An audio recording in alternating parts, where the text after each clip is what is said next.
So not only did Meghan Markle use the crisis engulfing the British royal family over the weekend to get political at a new event in Hollywood promoting race disharmony that she wasn't invited to, that she gate crashed at the last minute. So here's a question that nobody in Hollywood wants to ask out loud, but everyone's whispering about behind closed doors. What do you do when someone shows up to your exclusive gala and their name isn't on the guest list? Because that's exactly what happened on February 7th at the 15% Pledge Gala in Los Angeles. Meghan Markle walked that green carpet at Paramount Studios in full old Hollywood glamour mode, cameras flashing, photographers screaming her name, giving us strapless gown, dramatic velvet train, the whole 9 yards. She posed, she smiled. She even reportedly shouted, "Great music, guys, let's party." But here's the thing that's got the internet absolutely spiralling. Her name wasn't on the official VIP flyer, not listed, not mentioned, not anywhere. And when Variety magazine covered her appearance, they didn't call it an appearance. They called it a surprise appearance, which is interesting, isn't it? Because in Hollywood, surprise is often code for something else entirely. This isn't speculation. This isn't rumour. The promotional materials for this event listed the VIPs, the honorees, the expected attendees. Tina Knowles was being honoured. Kelly Rowland was presenting. Aurora James, the founder, was hosting alongside Emma Grede. The flyer had names, specific names, and Meghan Markle's name nowhere to be found. So what really happened here? Did Meghan genuinely support a cause close to her heart, or did she crash a party to grab headlines during what's turning out to be a very busy red carpet season? And more importantly, why does this keep happening? Because, folks, this is not the first time we've had this exact conversation about Meghan showing up somewhere she allegedly wasn't invited. Stay with me, because what I'm about to break down goes way deeper than one gala. This is about pattern recognition. This is about Hollywood politics. This is about the very specific way Meghan Markle has been trying to rebuild her image in Los Angeles and whether or not it's actually working. Let's get into it. Okay, so let's set the scene properly, because context matters here. The 15% Pledge Gala is not some random charity event. This is a high-profile fundraiser that's been running for 5 years now, started by Aurora James back in 2020. The whole mission is to get major retailers to commit 15% of their shelf space to black-owned businesses. It's a serious initiative. They've put over 1,000 black-owned brands onto shelves at major retailers. They awarded over $1 million in grants last year alone. This year, they gave a $100,000 Sephora beauty grant to a brand called Bade Beauty right there at the event. So this is legitimate. This is important. This is the kind of event where attendance actually means something, where showing up is supposed to signal genuine commitment to the cause, not just an Instagram opportunity. The event was held at Paramount Studios. Black History Month, a black tie, black designer dress code, which is incredibly specific and intentional. The honoree for the evening was Tina Knowles, Beyonce's mother, being recognised for her decades of uplifting black creatives and entrepreneurs. Kelly Rowland presented the honour. CNN's Abby Phillip hosted. The guest list was stacked. Chloe Bailey, Winnie Harlow, Lake Bell, Ryan Destiny. These were people who had clear reasons to be there, clear connections to the organisation or the honoree. And the promotional materials reflected that. There was an official flyer that circulated online showing the VIP attendees.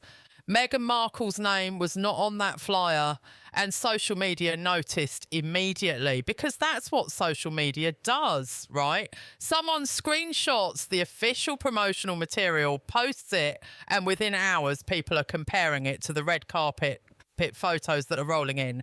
And there's Meghan in her custom Harbison studio gown, posing for photographers, very much present at an event where her name was very much absent from the official materials. Now, supporters immediately jumped in with explanations. Not everyone gets listed on promotional materials. The flyer doesn't include every single attendee. She obviously knows Emma Grede and Tina Knowles, so she was invited. And sure, those are all technically possible explanations. But here's what makes this different. When you're at Meghan Markle, level of celebrity, when you're someone who generates this much media attention, when your presence at an event basically guarantees press coverage, your name gets on the promotional materials. That's how it works. That's the currency. Organisations want to advertise their big name attendees because it drives ticket sales, donations and buzz. So if your name isn't on there, one of two things is happening. Either you're attending as someone's plus one and keeping a low profile, or you weren't part of the original plan. And Meghan Markle doesn't do low profile. She showed up in a custom gown with a velvet train pooling on the ground behind her. She requested a specific historical fashion reference to Zelda Wynne Valdez, a pioneering black designer from the 1940s and 50s. Her designer, Charles Harbison, went on Instagram stories talking about how intense things had been preparing for this gala. This was planned. This was intentional. This was meant to be seen. So why wasn't she on the flyer? Let's talk about language for a second, because the way media outlets covered this tells us a lot. Variety magazine, which is basically the Bible of Hollywood reporting, published their coverage with a very specific headline: Meghan Markle makes surprise appearance at 15% Pledge Gala. Surprise appearance. Now, I want you to think about when that phrase gets used.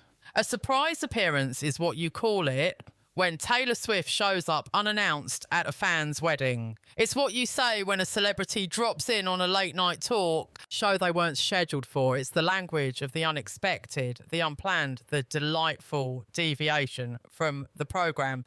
But here's the thing. Meghan didn't surprise anyone at this gala in the way that phrase typically implies. She didn't show up to perform a song or give an impromptu speech. She didn't crash the stage to present an award. She walked the carpet, attended the event and left. That's just attending. That's what everyone else there was doing. So why is Variety framing it as a surprise? Because, and I'm just reading between the lines here, based on decades of Hollywood reporting convention, that's the polite way of saying, we didn't expect her to be here, and neither did a lot of other people. It's the diplomatic phrasing. It's how you report on someone attending an event they maybe weren't originally meant to attend without directly saying she showed up uninvited. You call it a surprise. You make it sound spontaneous and fun rather than awkward and potentially presumptuous. And look, maybe I'm reading too much into word choice. Maybe Variety just thought surprise appearance sounded more exciting than Meghan Markle attends gala. But when you combine that framing with the missing name on the flyer, with the social media reaction, with the history we're about to get into, it starts to paint a picture. The other outlets picked up on this framing too. Harper's Bazaar, Elle, Jim Magazine, they all covered what she wore, how she looked, the historical reference to Zelda Wynne Valdez.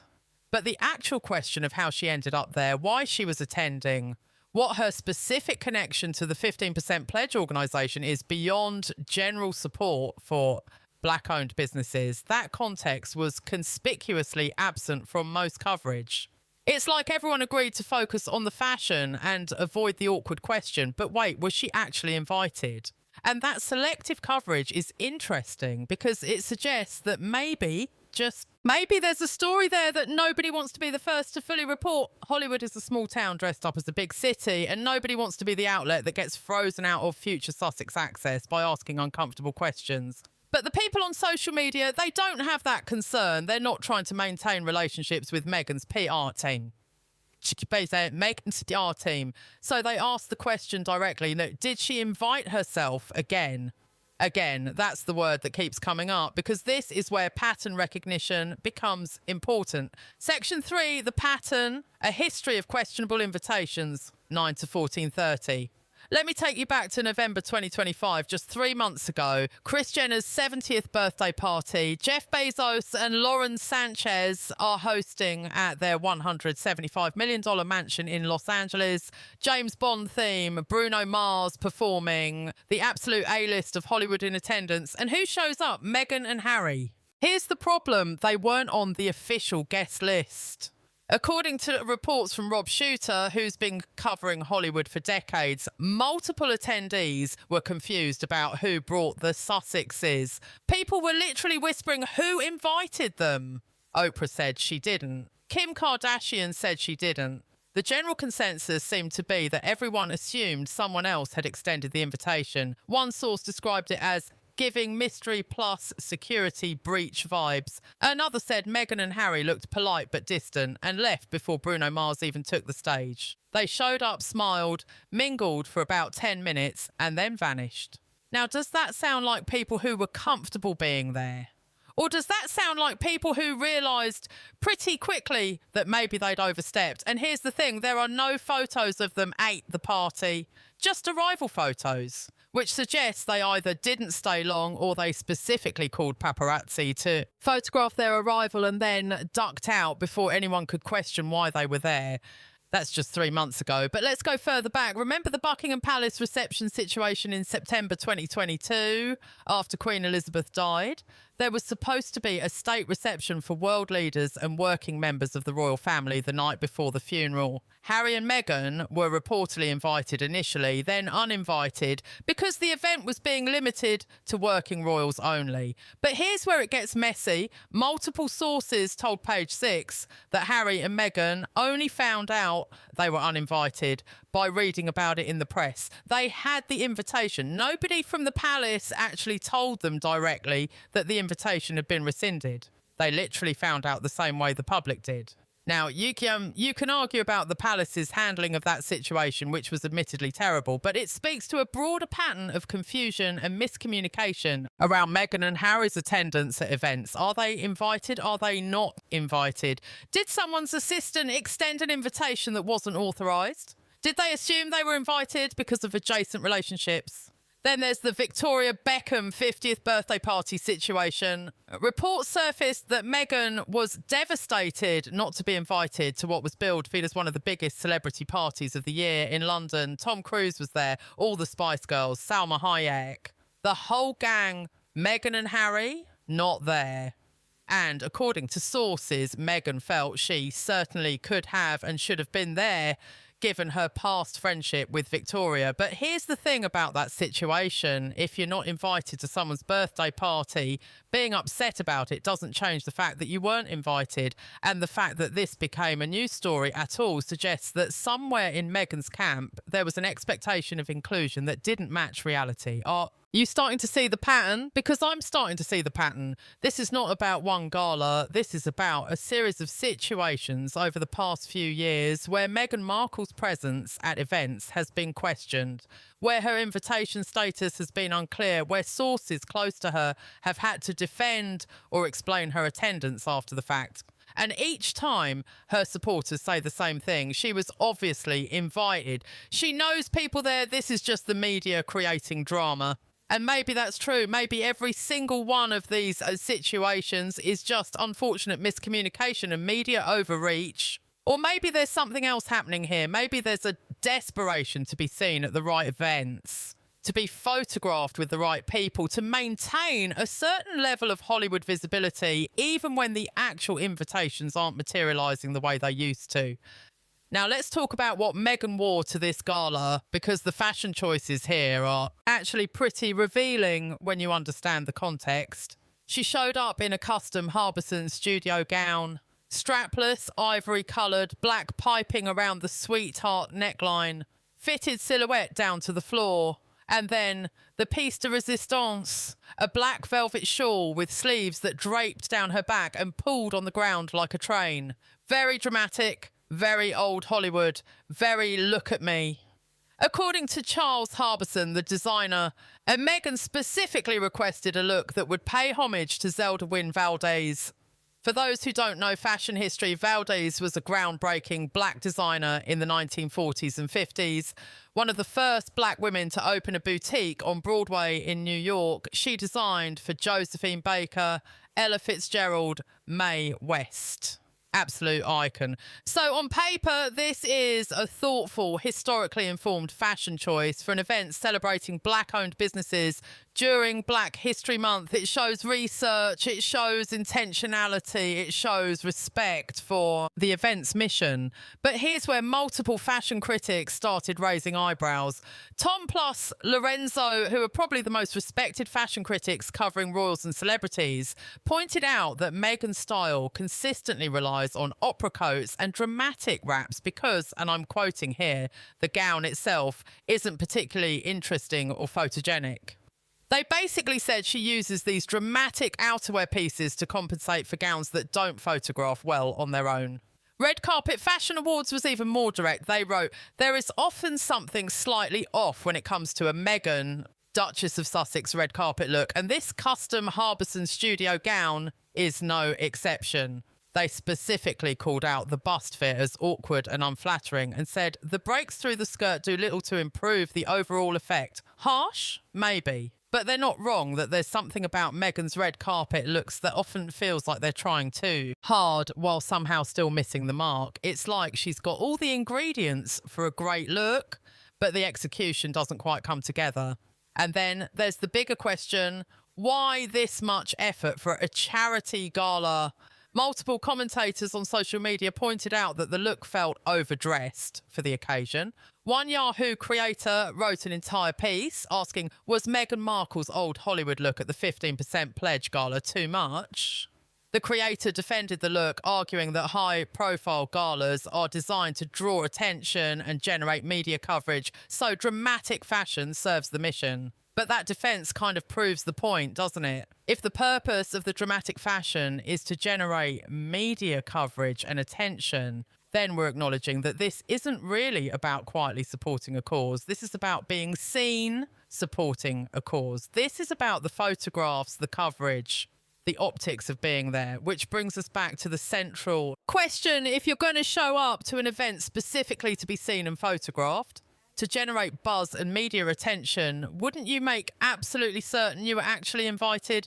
Wouldn't your team confirm with the organisation that you're on the guest list, that your attendance is wanted and expected, unless, of course, the answer to those questions was something other than an enthusiastic yes? Unless maybe there was some ambiguity there. Unless maybe the invitation was more of a soft maybe, or a we'd love to have you if you're available, rather than a definitive you're one of our VIP guests. And if that's the case, if the invitation was at all unclear or conditional, then showing up in full red carpet regalia with a custom historical homage gown and a velvet train starts to look less like supporting a cause and more like forcing yourself into a narrative. Now, Meghan's defenders have a ready explanation for why she was at this event. Emma Grede. Emma Grede is one of the co-chairs of the 15% Pledge alongside Aurora James.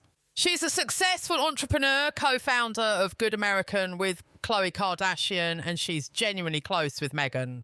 They've been photographed together multiple times. Emma has spoken supportively of Meghan in interviews. There's a real friendship there. So the argument goes, Meghan was there to support her friend Emma at an important event for an organisation Emma co-chairs. That's what friends do. End of story.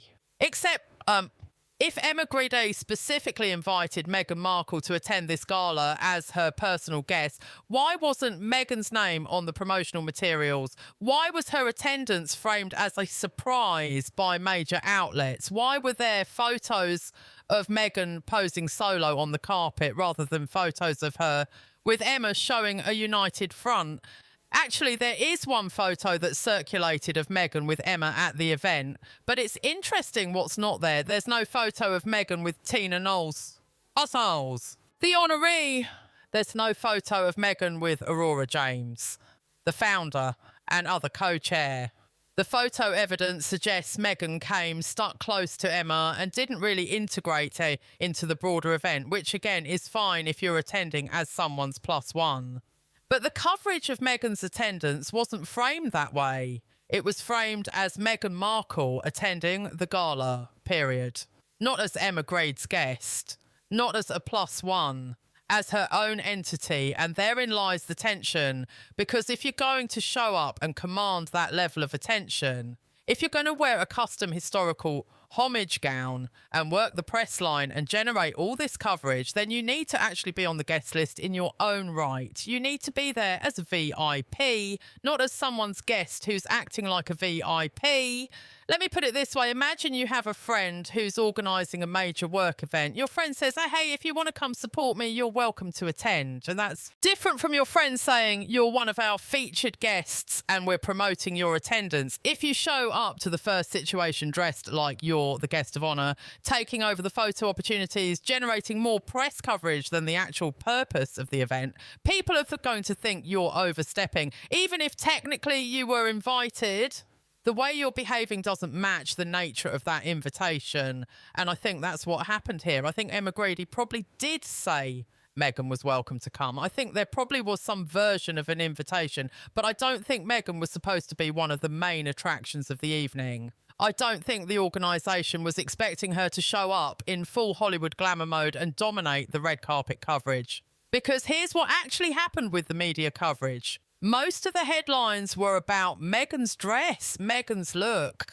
Meghan's style, Meghan's historical fashion, reference the actual purpose of the event, the honoree, the grants that were awarded, the mission of the organisation. All of that got buried under coverage of what Meghan Markle wore.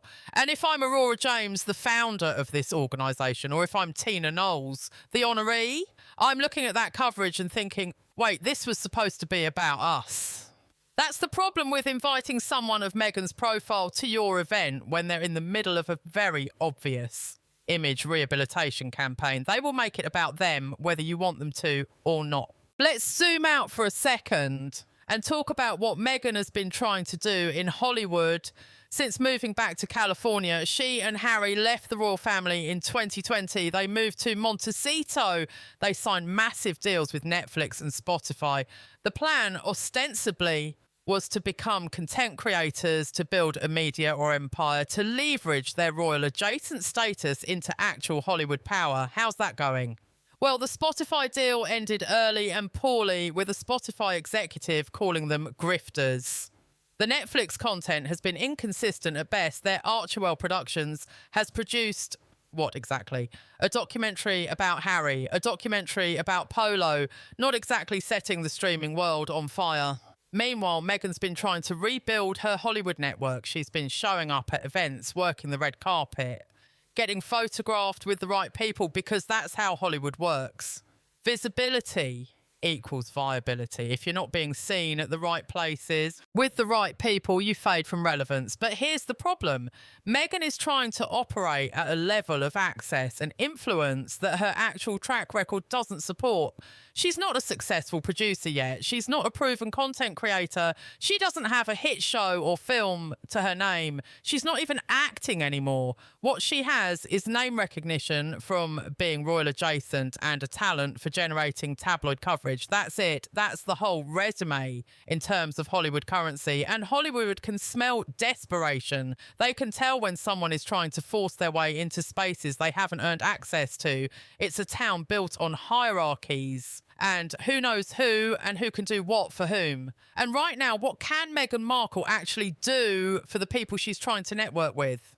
That's the calculation happening behind the scenes at every event she attends. Is it worth it to invite Meghan? Will she bring value, or will she just bring tabloid drama and make the event about her? And I think increasingly the answer a lot of event organisers are landing on is, hey, probably not worth it. Because here's the reality of Hollywood events. They're not just parties. They're strategic networking opportunities. They're brand building exercises. They're carefully curated spaces where attendance is about mutual benefit. The organiser gets star power and media attention. The attendee gets association with the cause or brand. It's transactional, but that transaction only works when both sides are bringing something to the table. And right now, what Meghan brings is complicated at best. Yes, she generates headlines, but are they the kind of headlines an organisation wants? Do they help or hurt the mission? When the story becomes about whether Meghan was invited rather than about the cause being celebrated, that's a problem. Look at what happened with the coverage of this gala. Search for 15% Pledge Gala. 2026 and see what comes up. It's overwhelmingly about Meghan's dress, Meghan's look, Meghan's attendance. The organisation's mission got buried. Tina Knowles, the honoree, got overshadowed. The grants that were awarded barely got mentioned in most coverage. Is that what Aurora James wanted when she founded this organisation? Is that what Tina Knowles wanted when she accepted this honour? To be footnotes in stories about Meghan Markle's fashion choices? Probably not. And that's the calculation that's happening behind closed doors at event planning meetings across Hollywood right now. Do we invite Meghan and risk her making it about herself, or do we skip her and avoid the drama? Which explains why she keeps ending up at events where her invitation status is questionable.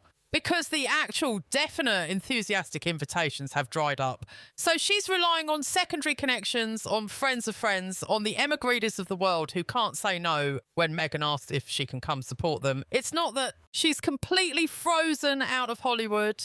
It's that she's operating on the periphery, using personal relationships to gain access to events she wouldn't otherwise be invited to, and then behaving like she belongs there as a VIP, rather than acknowledging she's there as a plus one. And look, I get it. If I had been royal adjacent and lost that status, if I'd been on a trajectory to become a major star and then that fell apart, I'd probably be scrambling too. I'd probably be showing up at every event I could finagle an invitation to. I'd probably be overdressing and trying to generate as much press coverage as possible.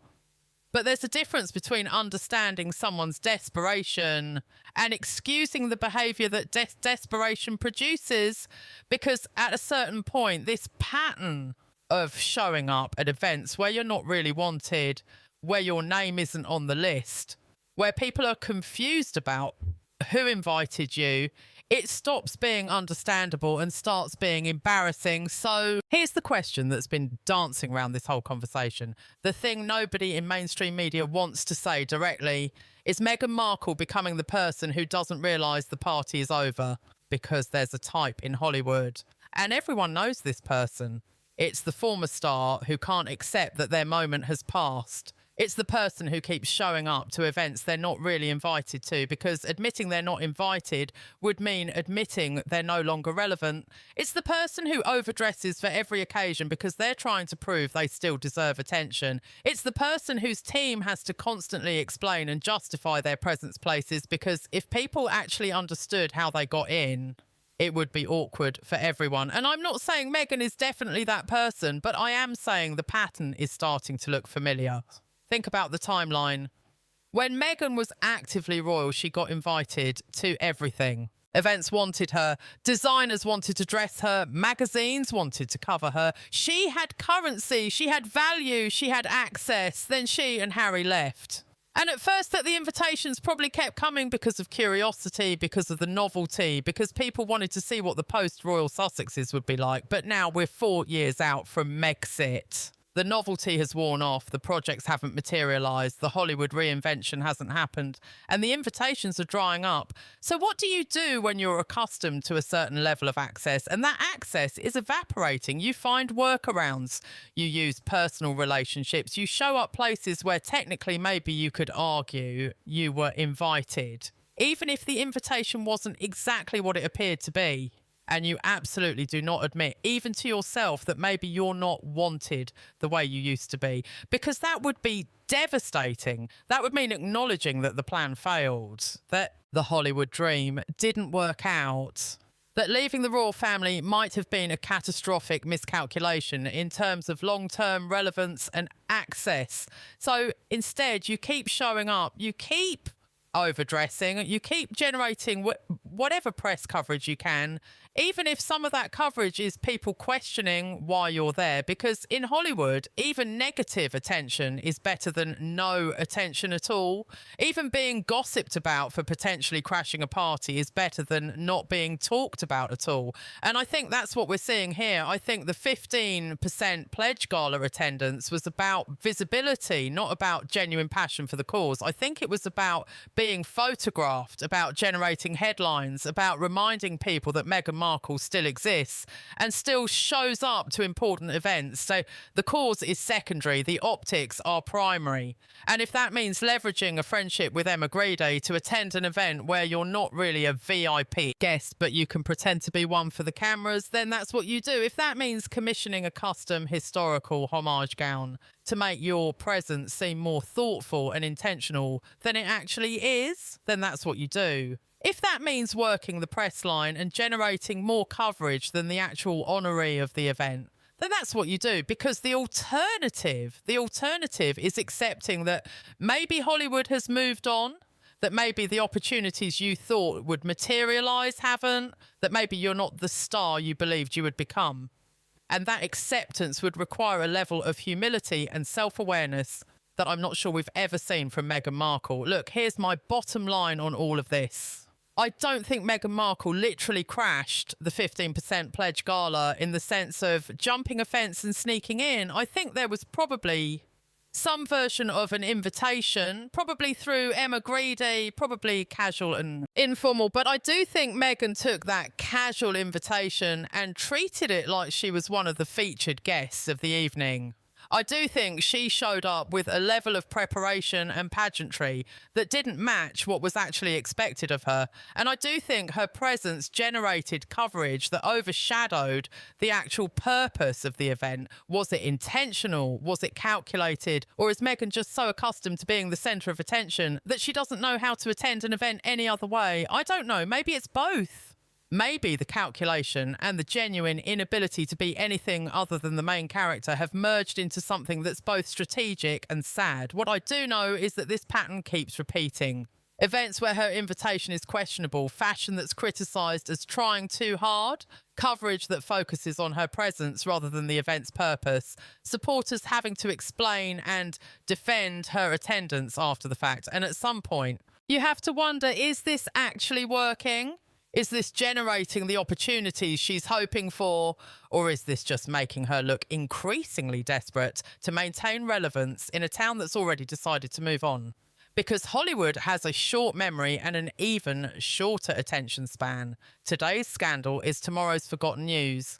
And if the only way you can stay in the conversation is by creating situations where people question whether you should even be there, that's not sustainable. Eventually, the invitations stop coming altogether. Eventually, even the friends stop extending those casual, you can come if you want offers because they know it's going to turn into a whole thing. Eventually, you become the cautionary tale instead of the comeback story. And I think that's where Meghan is headed if this pattern continues, not because people hate her, not because there's some massive conspiracy, but simply because Hollywood doesn't have patience for people who can't read the room. So was Meghan Markle invited to the 15% Pledge Gala? Technically, probably yes, in some form. Should she have shown up the way she did? That's where it gets complicated.